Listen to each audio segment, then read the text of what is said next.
Hello everyone, this is Dr. Supriya Sonalika, Department of Political Science, YSN College. Dear students, very good morning to all of you.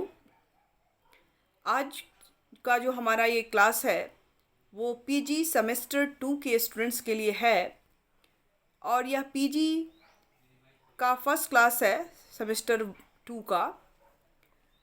और इसके पहले हमने syllabus के बारे में discuss किया था और आज से हम लोग अकॉर्डिंग टू आवर सिलेबस जो हमें 4 पेपर पढ़ने हैं उन पेपरों की शुरुआत करेंगे। आज का जो हमारा ये क्लास होगा इसके अंतर्गत हम लोग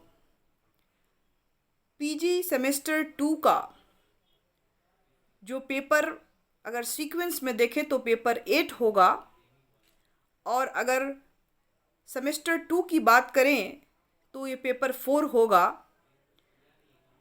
और इसका कोड होगा सीसी पॉल साइंस 204 और इस पेपर का नाम है इंडियन गवर्नमेंट एंड पॉलिटिक्स। और इस पेपर के अंतर्गत आज हम लोग एक महत्वपूर्ण टॉपिक डिस्कस करेंगे और उस टॉपिक का नाम है जुडिशियल एक्टिविज़्म, जिसको हिंदी में न्यायिक सक्रियता कहेंगे और यह जो है यूनिट 8 है। यूनिट 8 के अंतर्गत हम लोगों को न्यायिक सक्रियता के बारे में जानना है कि जुडिशियल एक्टिविज़्म क्या है, इसकी शुरुआत इंडिया में कैसे हुई, इसकी विशेषता क्या है और इसका अर्थ क्या है। इन सभी बातों की चर्चा हम लोग आज के क्लास में करेंगे।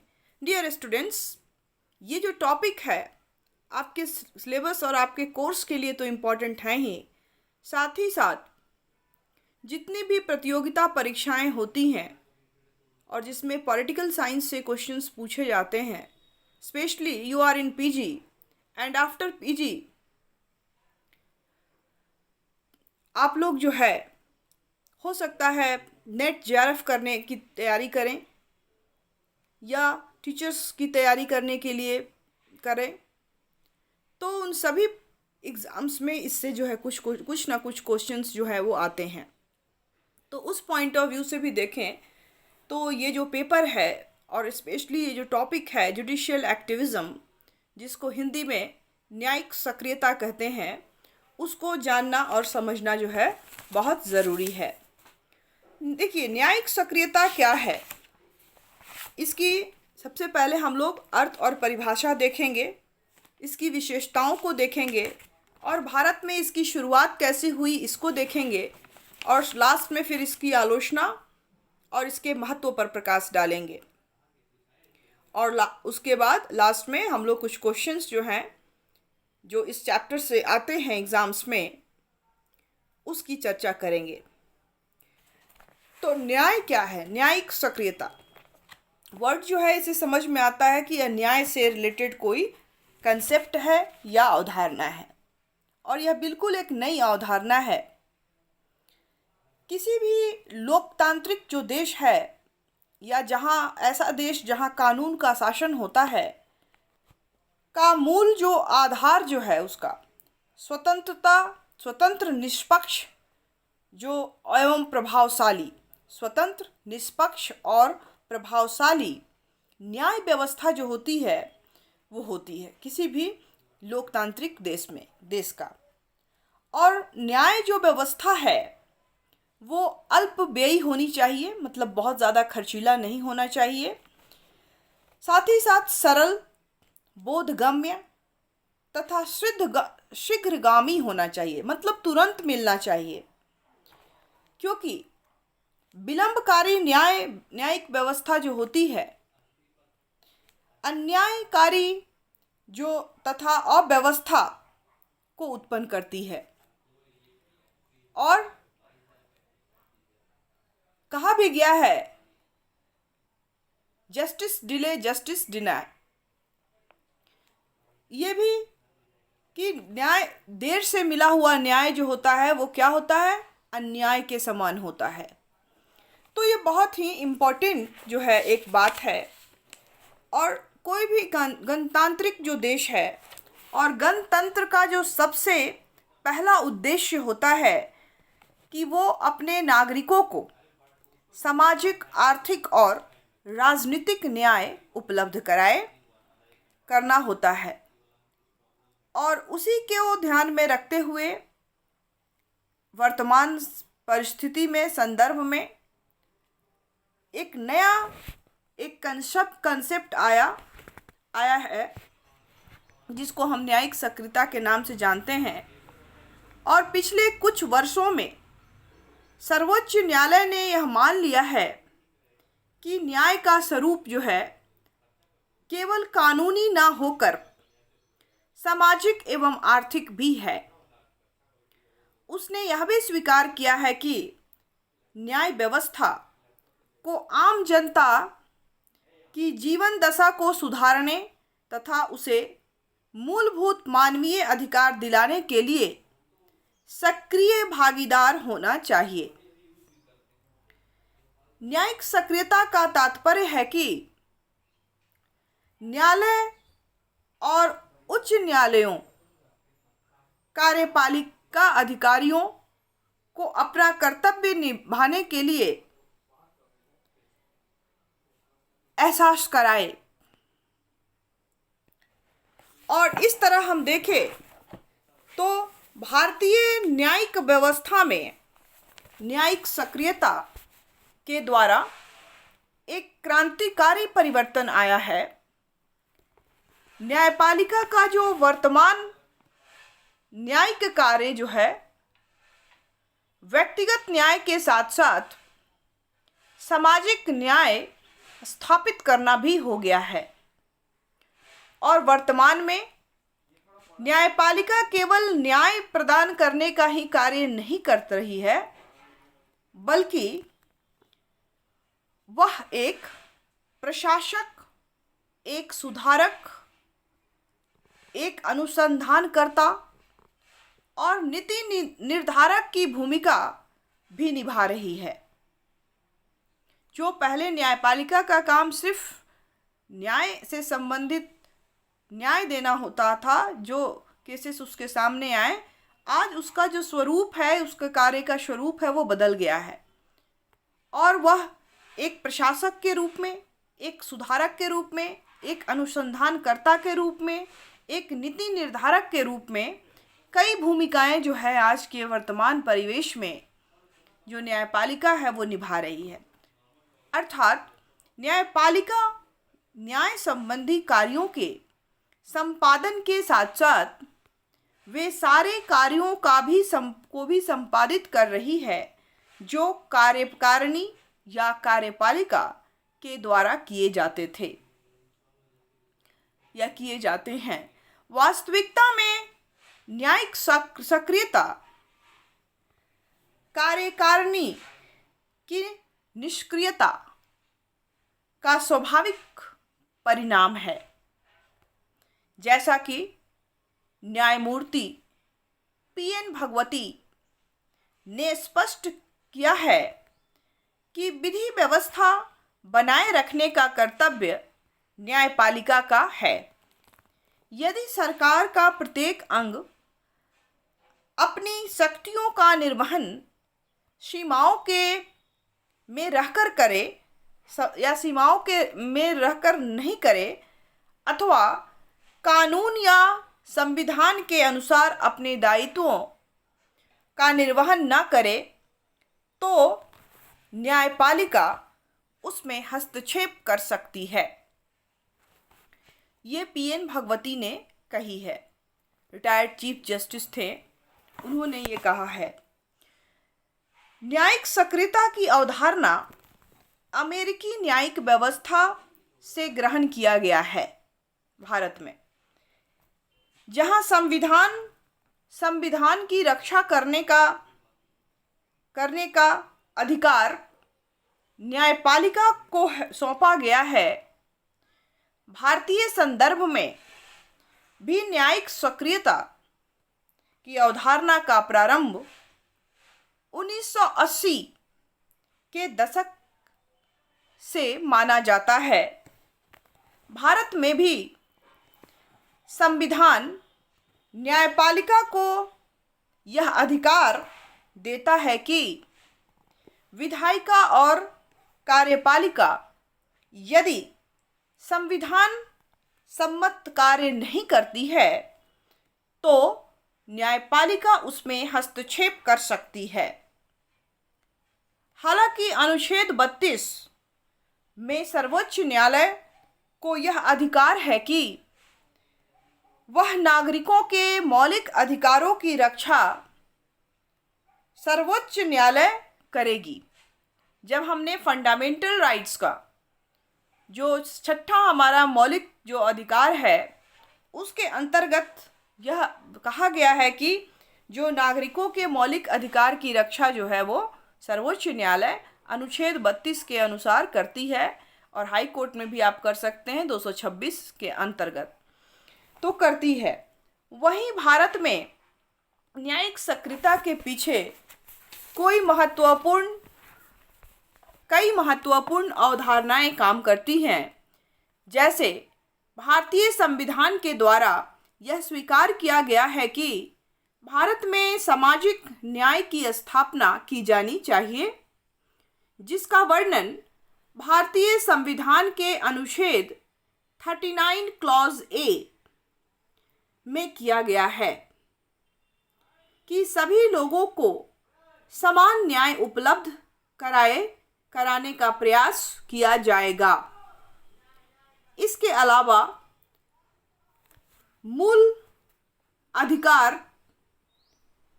अधिकार के अंतर्गत अनुच्छेद 14, 19 और 21 से भी न्यायपालिका न्यायिक सक्रियता से प्रेरित हुआ है।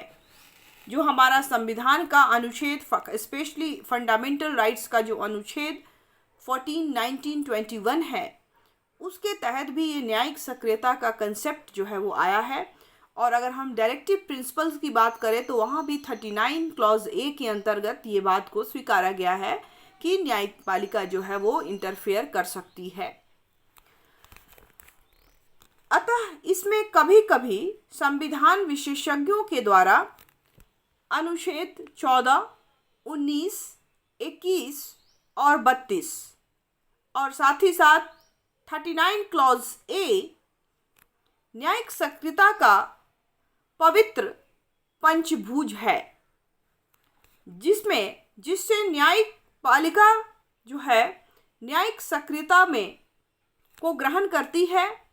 अर्थात इन पांचों अनुच्छेदों से प्रेरित होकर न्यायपालिका सामाजिक न्याय, व्यक्ति के दैहिक एवं जीवन की स्वतंत्रता एवं उनकी अभिवृद्धि की स्वतंत्रता को लागू करने के लिए न्यायपालिका न्यायिक सक्रियता का उपयोग करती है। वस्तुतः न्यायिक सक्रियता का तात्पर्य यह लिया जाता है कि न्यायपालिका के द्वारा उन सारे कार्यों को किया जाना जो कि शासन और विधायिका के द्वारा किया जाता है, लेकिन इसमें उद्देश्य विधि के शासन को स्थापित करना होता है, सामाजिक न्याय को स्थापित करना होता है। दो इम्पॉर्टेंट चीज़ें इसमें बताई गई हैं कि न्यायिक सक्रियता का कंसेप्ट जो 5 महत्वपूर्ण अनुच्छेद हैं हमारे संविधान के अंतर्गत और स्पेशली फंडामेंटल राइट्स के अंतर्गत और डायरेक्टिव प्रिंसिपल्स के अंतर्गत उसमें उसको आगे बढ़ाया है।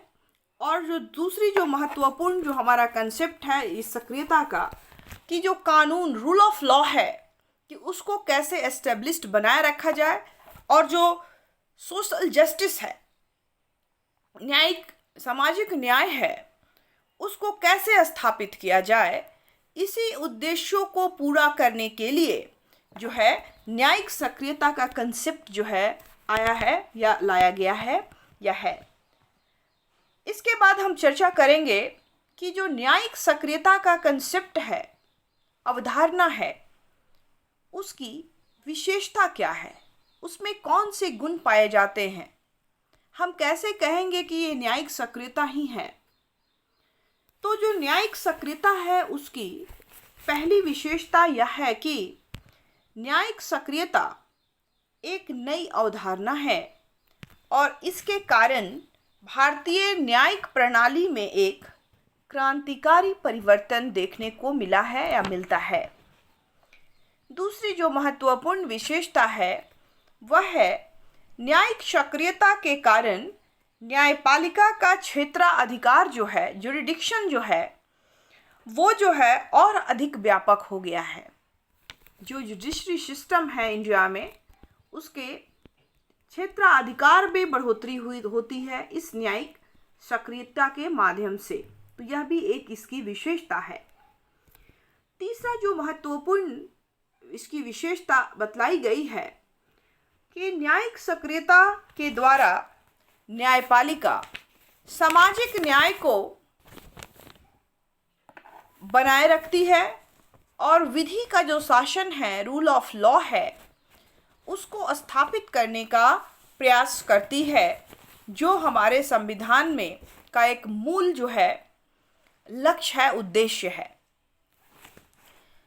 चौथी जो महत्वपूर्ण इसकी विशेषता है न्यायिक सक्रियता की, कि इस अवधारणा के द्वारा सही मायने में न्यायपालिका कानून एवं विधि का संरक्षक हो जाता है वास्तविक रूप में। अगली जो विशेषता है कि न्यायिक सक्रियता के कारण न्यायपालिका उन गरीब तबकों को भी न्याय उपलब्ध करा पाती है जो कि न्यायालय में न्याय प्राप्त करने से वंचित रह जाते हैं। ये बहुत ही इम्पॉर्टेंट है कि इसके माध्यम से वैसे लोग जो न्याय से वंचित रह जाते हैं, तो वैसे लोगों को भी यह न्याय दिलाने का कार्य करती है या इससे होता है। छठा जो इसकी विशेषता है वो है कि न्यायिक सक्रियता के द्वारा अनुच्छेद 32 और अनुच्छेद 39 क्लॉज ए सही मायने में स्थापित हो पाया है। सातवीं जो इसकी विशेषता है कि न्यायिक सक्रियता के द्वारा भारतीय न्यायिक व्यवस्था में एक नई अवधारणा जनहित याचिका, जिसको कहते हैं, एक नई अवधारणा है जो न्यायिक सक्रियता के अंतर्गत है, जनहित याचिका स्थापित हुई है और इसके माध्यम से न्यायपालिका का क्षेत्राधिकार जो है और भी विकसित होता हो गया है। आठवीं जो इसकी विशेषता है न्यायिक सक्रियता की, वह यह कही जाती है कि न्यायिक सक्रियता के माध्यम से समय समय पर न्यायपालिका के द्वारा वे सारे कार्य किए जाते हैं या किए गए हैं जो कि सामाजिक न्याय के लिए आवश्यक हैं, जैसे बंधुआ मजदूरी की सुरक्षा, जो भी विचाराधीन कैदी हैं उनकी रिहाई आदि जो है इसी न्यायिक सक्रियता के कंसेप्ट के माध्यम से संभव हो पाई है। तो इस तरह हम देखते हैं कि न्यायिक सक्रियता ने भारतीय न्याय व्यवस्था के अंतर्गत एक क्रांतिकारी परिवर्तन के रूप में उभर कर सामने आई है। अब हम चर्चा करेंगे कि जो न्यायिक सक्रियता है का जो कंसेप्ट है, जो हमने संयुक्त राज्य अमेरिका से अडॉप्ट किया है अपने संविधान के अंतर्गत, और भारत में इस न्यायिक सक्रियता की शुरुआत जो है वो किस प्रकार होती है, तो इसकी चर्चा हम लोग करेंगे। तो भारत में अगर बात करें तो भारत में इसकी शुरुआत में दो जो यहाँ के प्रमुख न्यायाधीश रहे हैं उनका बहुत बड़ा योगदान रहा है, और उसमें से हैं पहले जो हैं न्यायाधीश बी आर कृष्णा अय्यर और दूसरा जो महत्वपूर्ण नाम है वो है पीएन भगवती। इन दोनों जो न्यायाधीश हैं, इनका महत्वपूर्ण योगदान इस कंसेप्ट को इंडिया में लाने के लिए और उजागर करने के लिए रहा है। और इन दोनों न्यायाधीशों ने भारतीय न्यायिक प्रक्रियाओं में जो जनहित याचिका है, पीआईएल जो है, तो जनहित याचिकाओं को दायर कराने में इनका महत्वपूर्ण रोल रहा है। जैसी जो अवधारणा जो है को स्थापित इन दोनों ने किया है, जो कि अन्य व्यक्तिगत हितों एवं वादों से अलग है।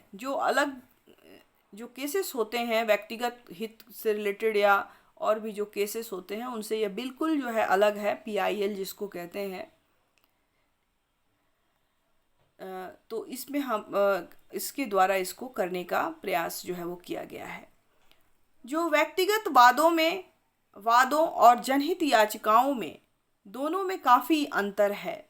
जहाँ व्यक्तिगत वाद किसी व्यक्तिगत मामले के लिए दायर किया जाता है, वहीं जनहित याचिका के पीछे पूरी जनता के हित छिपे होते हैं।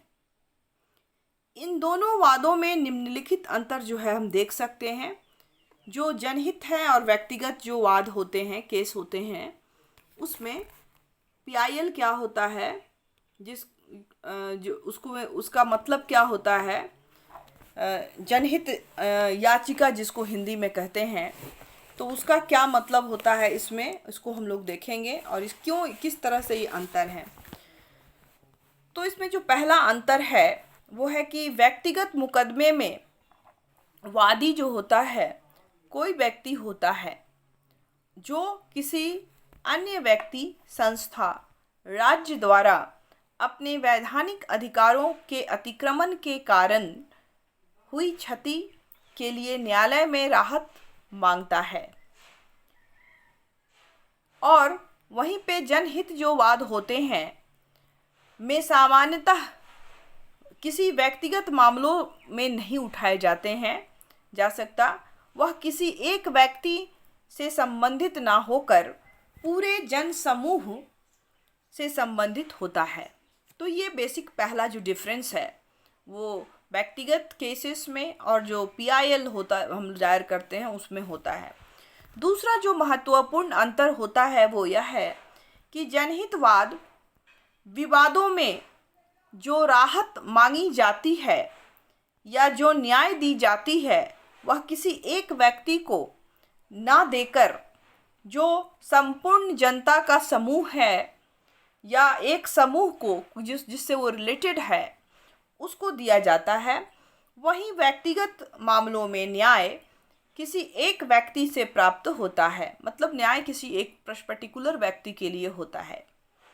तीसरा जो महत्वपूर्ण अंतर है कि परंपरागत न्याय व्यवस्था में न्यायालय में मुकदमा उस व्यक्ति के द्वारा किया जाता है जिसके वैधानिक अधिकारों का हनन हुआ है, परंतु जनहित मामलों में कोई दूसरा व्यक्ति भी याचिका दायर कर सकता है। जरूरी नहीं है कि हमारे साथ कोई घटना घटी है तो हमने ही दायर किया, किसी और व्यक्ति के द्वारा भी वो दायर हो सकता है। पर्टिकुलर व्यक्तिगत केस में क्या होता है, पर्टिकुलर एक वादी और एक प्रतिवादी होता है, लेकिन जो पीआईएल होता है, जनहित याचिका होता है, उसमें ज़रूरी नहीं है कि जिस व्यक्ति ने पीआईएल किया है, जनहित याचिका दायर की है, वह उससे रिलेटेड हो। वह किसी भी समस्या से रिलेटेड, किसी दूसरे संगठन से रिलेटेड जो है वह होता है, या उस पर न्यायपालिका जो है स्वयं भी संज्ञान ले सकती है। जैसे मान लीजिए कि कोई घटना के बारे में किसी न्यूज़पेपर में कुछ छपा है, कुछ आया है, तो उस न्यूज़ को देखकर भी जो कोर्ट है उस पर जो है संज्ञान ले सकती है और उस पर एक पीआईएल दायर कर सकती है। तो इस तरह से जो है ये इसका अंतर है। जो अगला डिफरेंसेस है कि जो व्यक्तिगत वादों में न्यायपालिका जो है याचिका के समय अनेक औपचारिकताओं को पूरा करना पड़ता है। जो व्यक्तिगत वाद होते हैं जिसमें कई तकनीकी वस्तुएं शामिल होती हैं। वहीं जनहित मामलों में न्यायपालिका इन औपचारिकताओं को भूलकर स्वयं संज्ञान ले लेता है। अंतिम जो अगली जो इसकी विशेषता है वो है व्यक्तिगत वादों में वादी और प्रतिवादी अपने अपने पक्षों में आवश्यक प्रमाण उपलब्ध कराते हैं। वहीं जनहित वादों में न्यायालय स्वयं संज्ञान लेकर उन तथ्यों को स्वयं इकट्ठा करती है जो संबंधित वादों से हो, और इसके लिए वह समिति का भी गठन कर सकती है।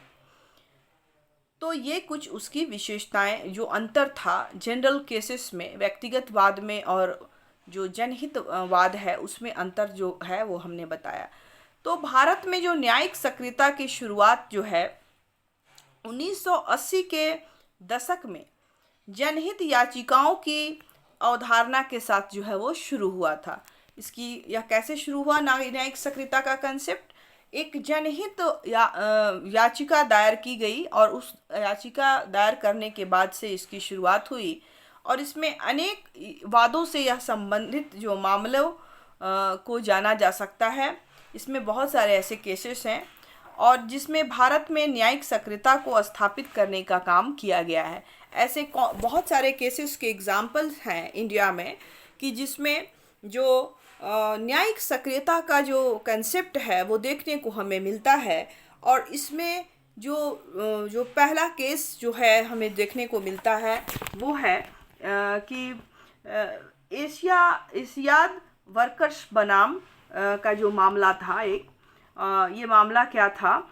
तो यह मामला 1982 का मामला है और इसमें people's unions for democratic rights के नाम से एक संगठन ने सर्वोच्च न्यायालय में जनहित याचिका दायर की कि एशियाड जो खेल होते हैं की तैयारी के लिए जिन मजदूरों को कार्य पर रखा गया है या रखा जा रहा है उनमें न्यूनतम मजदूरी कम वेतन दिया जा रहा है और साथ ही काम करने के लिए जो उपयुक्त वातावरण है वो भी नहीं दिया जा रहा है। और इसके अलावा यह भी कहा गया कि स्त्री और पुरुष दोनों की मजदूरी में भी काफ़ी अंतर है, अर्थात जो स्त्री और पुरुष को समान काम के लिए समान वेतन नहीं दिया जा रहा है। तो न्यायपालिका जो थी सर्वोच्च न्यायालय इसे स्वीकार करते हुए यह निर्णय दिया कि डीडीए उन मजदूरों को न्यूनतम मजदूरी का भुगतान करेगी और जिसे उन्होंने न्यूनतम मजदूरी से कम मजदूरी दिया है इस मामले को people's unions for democratic right versus Bharat सरकार के नाम से जाना जाता है।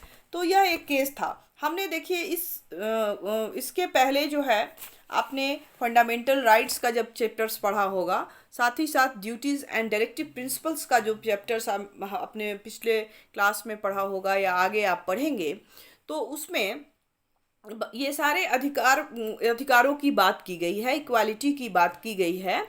लेकिन यहाँ पे इस केस में क्या हुआ था, जैसा कि मैंने आपको बताया कि काफ़ी डिस्क्रिमिनेशन देखने को मिल रहा था और यह पाया जा रहा था कि जो फंडामेंटल राइट्स आर्टिकल 14 है उसके तहत जो है इसमें बहुत विभिन्नताएं थी। तो इसलिए यह जो जनहित याचिका है वो दायर की गई थी सर्वोच्च न्यायालय में और सर्वोच्च न्यायालय ने ये पाया कि इसमें डिस्क्रिमिनेशन है और इस पर उसने जजमेंट दिया। तो ये एक पहला बात था जिसमें शुरुआत हुई। उसके बाद जो दूसरा केस आया वो है बंधुआ मुक्ति मोर्चा केस के नाम से जाना जाता है। देखिए, जब हम न्यायिक सक्रियता की बात करते हैं तो आपको कुछ रेफरेंस देने पड़ते हैं केसेस के, तभी आपका आंसर जो है वो अच्छा बनता है, व्यवहारिक बनता है। क्योंकि आप व्यवहारिक फैक्ट्स को डाल के जब अपना आंसर लिखते हैं तो वो बहुत ज़्यादा इम्प्रेसिव होता है और आपको अच्छे मार्क्स जो है मिलते हैं।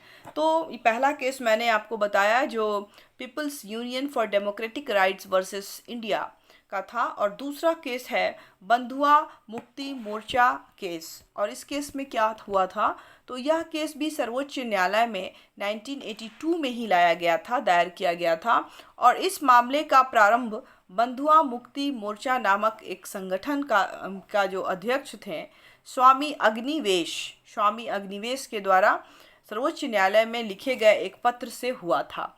और इस पत्र को याचिका के रूप में स्वीकार करते हुए, जो लेटर इन्होंने लिखा था उस लेटर को ही याचिका बना लिया गया और उसको स्वीकार करते हुए सर्वोच्च न्यायालय ने बंधुआ मजदूर जो कि हरियाणा में पत्थर की खानों में कार्य कर रहे थे, उनको मुक्ति दिलाने के लिए एक समिति का गठन किया और जिसके रिपोर्ट के उपरांत सर्वोच्च न्यायालय ने यह निर्णय दिया कि हरियाणा सरकार तुरंत उन मजदूरों को मुक्त कराए और उनकी दशा सुधारने के लिए हरियाणा सरकार उनकी व्यवस्था करे। तो ये स्पेशल जजमेंट यहाँ दिया था। तो ये एक दूसरा बात था जो 1982 में ये भी बात हुआ था। तीसरा जो महत्वपूर्ण बात जो इससे रिलेटेड है, जनहित याचिका से या न्यायिक सक्रियता को जो दर्शाता है, और उसमें न्यायपालिका जो है वो आगे बढ़कर उस पर जो डिसीजन दिया है वो है कि बिहार में के जेलों में जो विचाराधीन कैदियों हैं उनके मामले। तो इस मामले में क्या हुआ, तो बिहार में पुलिस आयोग के जो सेवानिवृत्त सदस्य और डीआईजी KF रुस्तम जी, इनका नाम है, ने भारत इंडिया एक्सप्रेस में एक लेख लिखा था। ये इसकी शुरुआत कैसे हुई कि बिहार में पुलिस आयोग के एक सेवानिवृत्त जो सदस्य थे, डीआईजी थे रैंक के, और उनका नाम था KF रुस्तम जी। तो इन्होंने इंडिया एक्सप्रेस जो पेपर है उसमें उन्होंने एक लेख लिखा था और उस लेख में बिहार के जेलों में हजारों कैदी जो बंद पड़े हैं जिनके केस की सुनवाई अब तक नहीं हो पाई है और वे न्यायिक प्रक्रियाओं की प्रतीक्षा में जेलों में बंद हैं, और ये उनके मौलिक अधिकार जो है उनका 21, क्योंकि जस्टिस लेने का भी अधिकार है, उनका जो जीवन का अधिकार है, जीने का जो अधिकार है उसको जो है वो उसको हार्म करता है का जो अनुच्छेद है उसका उल्लंघन माना। और इस लेख से प्रभावित होकर सर्वोच्च न्यायालय के एक अधिवक्ता उस समय थे, श्रीमती हीरो रानी, जिसका नाम था हिगो रानी, ने सर्वोच्च न्यायालय में एक अनुच्छेद 32 का उपयोग करते हुए एक रिट दायर की और दायर करके सर्वोच्च न्यायालय जो है इस जनहित याचिका को संज्ञान में लेते हुए त्वरित न्याय देते हुए यह निर्णय दिया था कि बिहार सरकार उन विचाराधीन कैदियों को तुरंत जो है वो रिहा करे जो कि 18 महीने या 2 वर्ष से जेलों में बंद पड़े हुए हैं, और उन्हें जमानत पर रिहा करे और इनके लिए न्यायिक प्रक्रिया का प्रारंभ तुरंत किया जाए और ताकि इन्हें न्याय प्राप्त हो सके। और न्यायालय ने यह भी निर्णय दिया कि इन्हें कानूनी सहायता राज्य की ओर से प्रदान किया जाए और जिसका उल्लेखनीय नीति निर्देशक तत्वों के अनुच्छेद 39 क्लॉज A में किया गया है।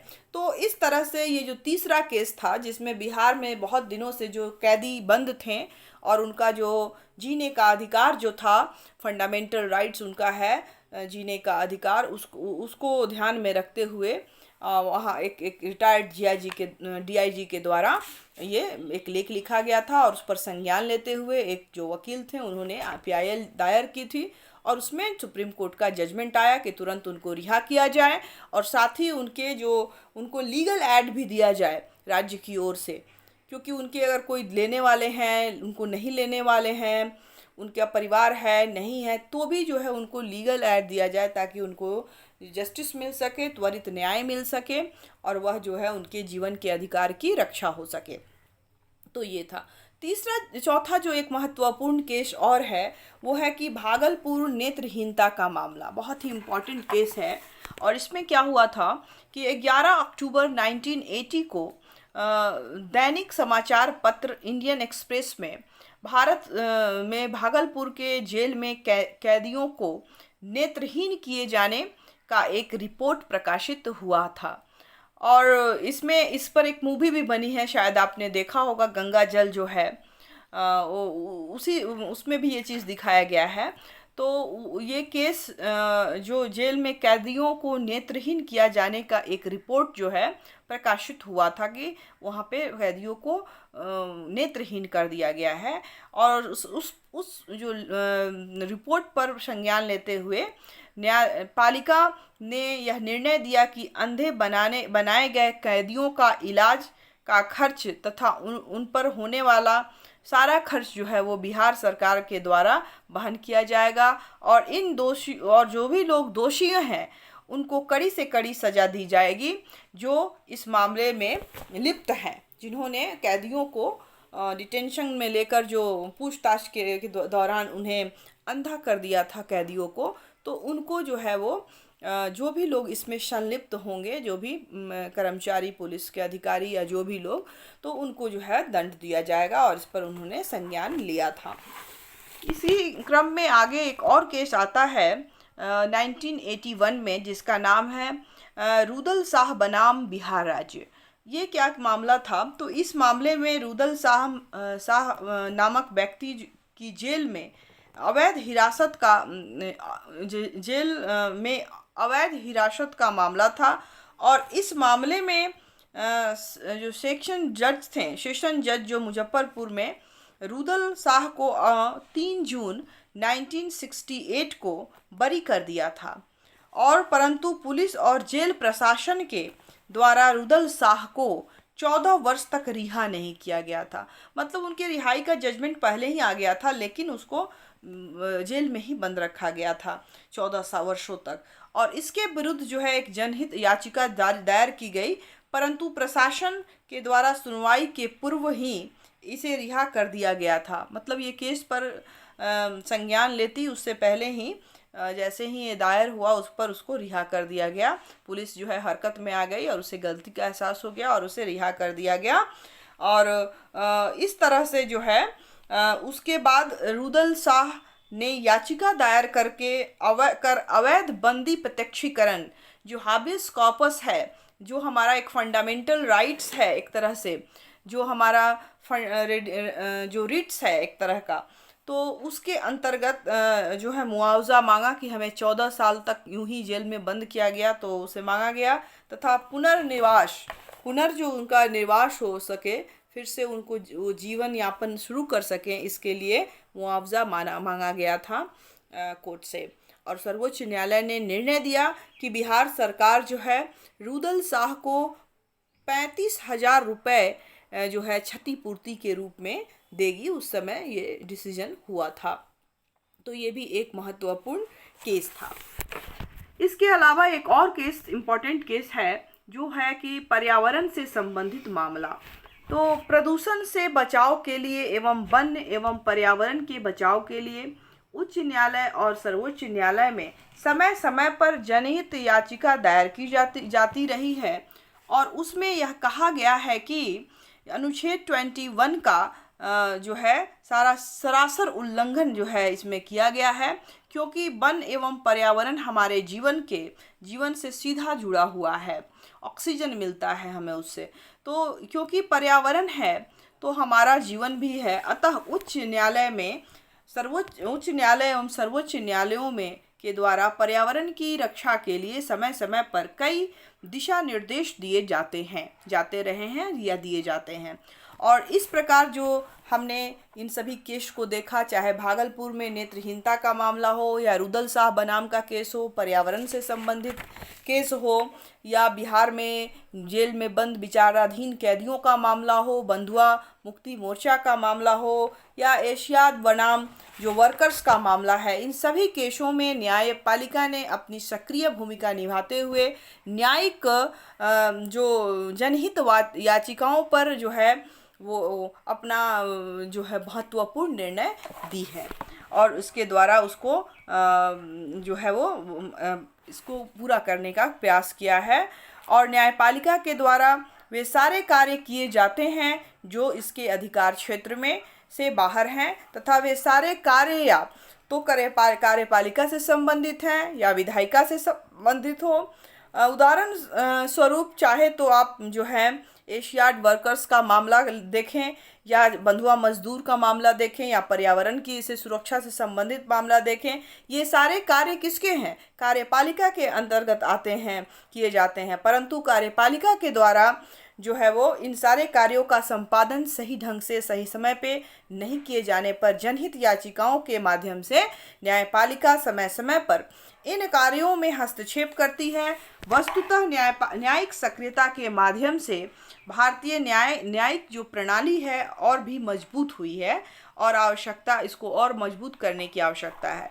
वास्तविकता में न्यायिक सक्रियता सामाजिक न्याय को स्थापित करने के में अपनी महत्वपूर्ण भूमिका को निभा रही है, आज भी इसको निभाती है। तो ये था न्यायिक सक्रियता जो है जुडिशियल एक्टिविज्म का कंसेप्ट कि क्या है और कैसे इंडिया में आया और किन किन केसों को हमने देखा। इसके बाद हम देखेंगे इसकी आलोचना कि न्यायिक जो सक्रियता है, इसकी आलोचना विचारकों के द्वारा किन बातों को लेकर की गई है। तो इसकी आलोचना के संदर्भ में कहा जाता है कि भारत में न्यायपालिका ने कार्यकारिणी का जो क्षेत्र अधिकार को में जिस तरह से प्रवेश किया। देखिए हमारे यहाँ क्या है, हमारे गवर्नमेंट में 3 जो भाग हैं, विधायिका, कार्यपालिका और न्यायपालिका, और तीनों के अलग अलग काम हैं। लेकिन कहीं ना कहीं ये काम ये लोग अपना कर नहीं पा रहे हैं, तो इसलिए न्यायपालिका को उसके कार्य में इंटरफेयर करने की ज़रूरत पड़ी है। तो इस तरह से जो है वह दूसरे का जो अधिकार क्षेत्र है उसमें इस तरह से प्रवेश कर जाती है। तो ये इसकी एक आलोचना की गई है कि उदाहरण के लिए अगर मान लीजिए कि जो न्यायाधीश जो तुलजा पुरकर ने 1982 में एक व्याख्यान देते हुए कहा था कि यदि एक स्वतंत्र न्यायपालिका को गणतंत्रीय शासन का हृदय कहा जाता है तो वर्तमान में भारतीय गणतंत्र गंभीर हृदय रोग से गुजर रहा है। क्यों? क्योंकि यहाँ की न्यायिक व्यवस्था जो है वो बहुत अच्छी होनी चाहिए, स्ट्रांग होनी चाहिए, लेकिन जो है यह न्यायपालिका अपना कार्य छोड़कर उसको दूसरे के कार्य में इंटरफेयर करना पड़ रहा है। और इसलिए जो तुलजा जो पूर्वकर जो थे उन्होंने ये बात कही थी। न्यायाधीश तुलजा पुरकर ने न्यायिक सक्रियता को हृदय रोग से तुलना करते हुए गणतंत्रीय व्यवस्था के लिए घातक बतलाया है। वर्तमान में न्यायमूर्ति जो उस समय थे, जो उस समय यहाँ के चीफ जस्टिस, जो भूतपूर्व जो चीफ जस्टिस काटजू जो थे, उनके द्वारा भी न्यायिक सक्रियता का विरोध किया गया है। और उन्होंने यह स्पष्ट करते हुए कहा है कि न्यायपालिका को कार्यपालिका तथा विधायिका के मामलों में हस्तक्षेप बंद करना चाहिए और ये भारतीय संविधान के विरुद्ध है। इसी प्रकार पूर्व लोकसभा अध्यक्ष सोमनाथ चटर्जी ने भी न्यायपालिका को यह आगाह किया कि उसे कार्यपालिका तथा विधायिका के कार्यों में हस्तक्षेप नहीं करना चाहिए। और इस प्रकार न्यायिक सक्रियता का विभिन्न लोगों के द्वारा विरोध किया गया है तथा इसकी जोरदार आलोचना की गई है। और इसकी आलोचना जो है वो निम्न बातों को कहकर कही गई है। उसमें जो पहली बात कही गई है वो है कि न्यायिक सक्रियता के नाम पर कार्यपालिका की शक्तियों का अधिग्रहण जो है वो कर लेती है न्यायपालिका, और कार्यकारिणी के क्षेत्राधिकार में इस प्रकार का हस्तक्षेप शासन के तीनों अंगों के बीच संतुलन को समाप्त कर देगा एक दिन। और इसमें परस्पर सहयोग की जगह क्या होगा, कन्फ्लिक्ट पैदा होने लगेगा, टकराव पैदा होने लगेगा। तो इसलिए हर जो पार्ट है शासन का, जो 3 अंग है, उनको अपना अपना कार्य करना चाहिए। दूसरी जो आलोचना इसकी की गई कि यह विश्वास करने का कोई कारण नहीं है कि विधानमंडल जो जनसाधारण का प्रतिनिधित्व करती है, विधानमंडल में कौन होते हैं, डायरेक्ट पब्लिक के द्वारा चुने हुए उनके प्रतिनिधि होते हैं, तो वो जनहित के मामले को ज़्यादा अच्छी तरीक़ों से निपटा सकती है। अतः न्यायपालिका के द्वारा जनहित के नाम पर बेवजह हस्तक्षेप करना सही नहीं प्रतीत होता है। तीसरी जो आलोचना की गई है कि न्यायपालिका न्यायिक सक्रियता में अपनी न्याय की प्रक्रिया को तीव्र गति से निपटाने का दावा करता है, परंतु न्यायालय यह भूल जाता है कि जनहित याचिका के अलावा न्यायालय के पास और भी बहुत सारे केसेस होते हैं, काम होते हैं, कई केसेस लंबित हैं और उन मामलों को निपटाए बिना कार्यकारिणी के कार्यों को हस्तक्षेप के कार्यों में हस्तक्षेप करना न्यायपालिका खुद आलोचना का पात्र बन जाता है, क्योंकि अभी कितने सारे केसेस जो है न्यायालय के पास पेंडिंग है। तो वो पहले वैसे केसेस को सॉल्व करे, फिर ये जनहित याचिकाएं जो हैं उस पर काम कर सकता है। अगली जो आलोचना की गई है कि न्यायपालिका समय समय पर न्यायिक सक्रियता के माध्यम से नीति निर्माण का कार्य करती है और वह यह भूल जाती है कि नीति निर्माण का कार्य जो है वो विधायिका का है, संसद का है। तो ये भी एक इसकी आलोचना की गई है। नेक्स्ट जो आलोचना की गई है कि न्यायपालिका नीति निर्धारण का कार्य करता है, परंतु इसके क्रियान्वयन के लिए न्यायपालिका के पास कोई प्रशासनिक संरचना नहीं होती है और नीतियों का क्रियान्वयन वह नीतियों का क्रियान्वयन कर सके। तो उक्त जितनी भी नीतियों का क्रियान्वयन फिर कार्यपालिका के द्वारा ही किया जाता है। अतः इस प्रकार जो है क्योंकि न्यायपालिका के पास तो कोई बॉडी वैसी है नहीं कि वो कानून बनाएगी, अंत में उसको कार्यपालिका के पास ही, विधायिका के पास ही वो देने पड़ते हैं। तो इस तरह से जो है उसमें जो बेतुका हस्तक्षेप है इसको एक तरह से दिखाई देता है। अगली जो इसकी आलोचना की गई है कि न्यायिक सक्रियता के माध्यम से न्यायपालिका जो है छोटे से छोटे मामलों में भी हस्तक्षेप कर समय और कार्य शक्ति को कम कर रही है, जिससे कि न्यायपालिका अपने अहमियत को दिन प्रतिदिन खोता जा रहा है और इस आधार पे भी इसकी आलोचना की जाती है।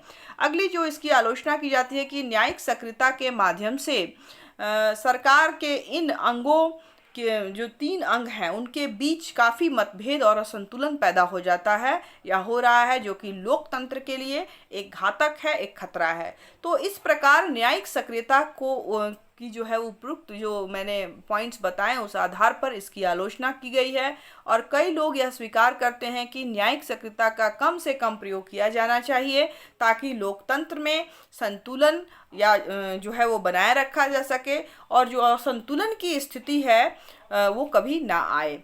तो ये था इसका मतलब इसके आलोचना।